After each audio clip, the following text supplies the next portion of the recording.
Alright, it's day 2. Yesterday was practice day. There should be a video up already for that. It's nice to have practice day first because my car is like already ready to go. I just left everything in it from yesterday. The tires were great.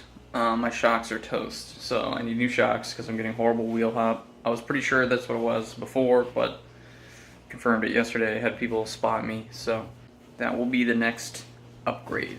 Will be Coney yellows all around. She's real cute.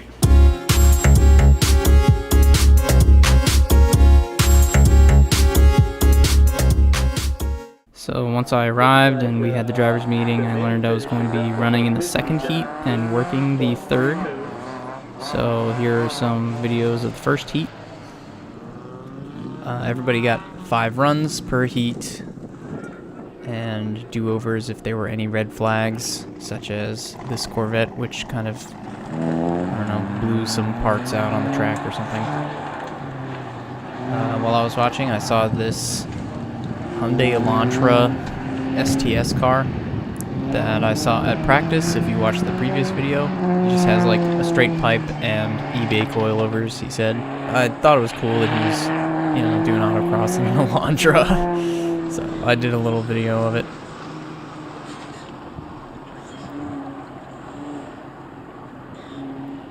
Honestly, he must have a really big sway bar because it looks pretty freaking planted. Although I guess he has coilovers, right? So maybe it just has a ridiculous spring rate.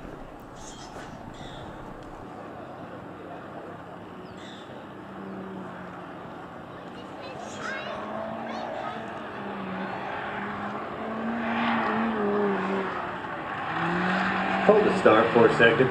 Hold the start. Thank you.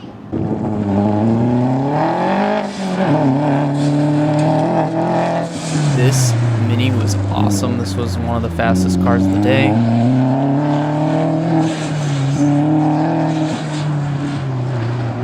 I don't remember what the actual fastest car was, but it sounds freaking sick.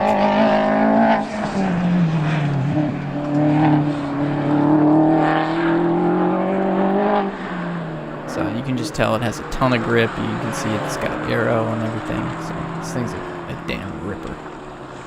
Really awesome car. There are a lot of really cool cars at Autocross, but you know, I could only film the first heat, so.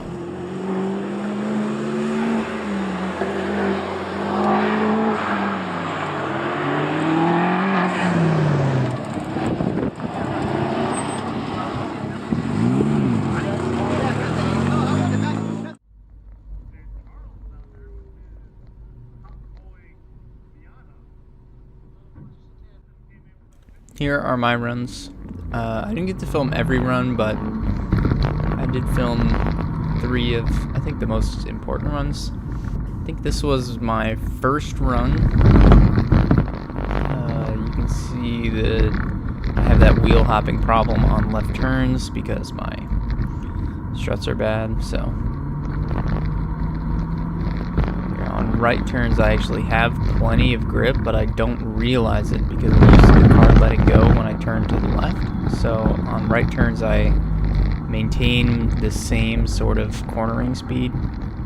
I was having a really hard time with these slaloms. I didn't realize until later in the day that, you know, you sort of have to turn the wheel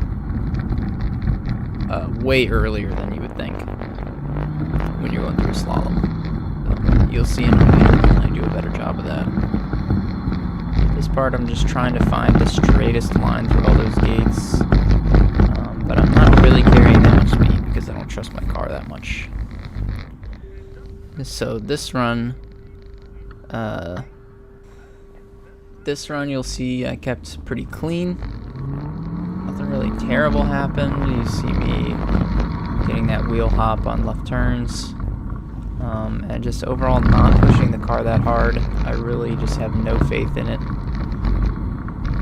Maintaining traction even with my sticky tires, just because way before the tires lose traction I actually start wheel hopping. So I would have been better off replacing the struts instead of getting tires, but I just didn't understand. I don't understand how bad the wheel hop situation was.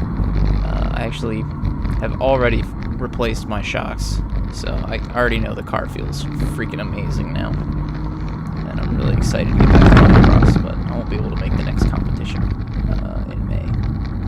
Here I should have hugged the right side of this gate and then quickly gone over to the right side of this next gate, but I didn't realize it until I was watching the third heat. And I saw all the good drivers doing that. After this run, as I'm driving up to the timing table, I hear over the PA, he announces, Eric Seastead is now leading novice class. And I just looked around like, what?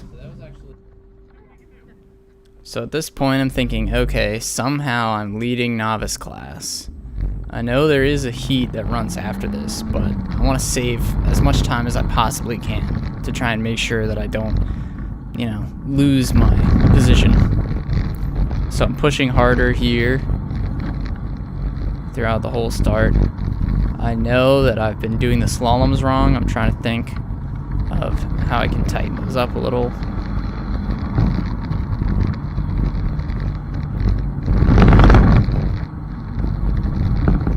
Getting a little more wheel hop in all the corners because I'm just pushing the car a little harder.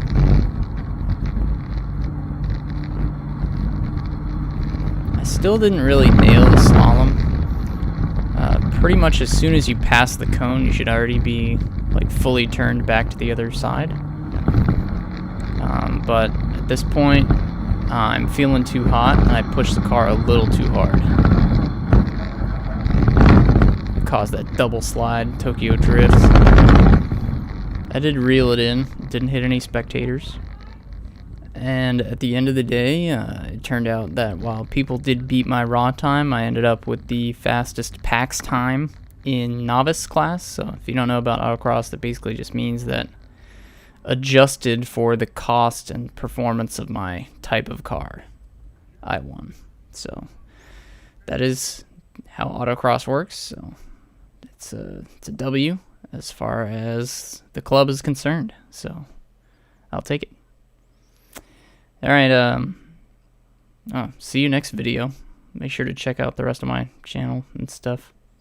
And thanks for watching and whatever.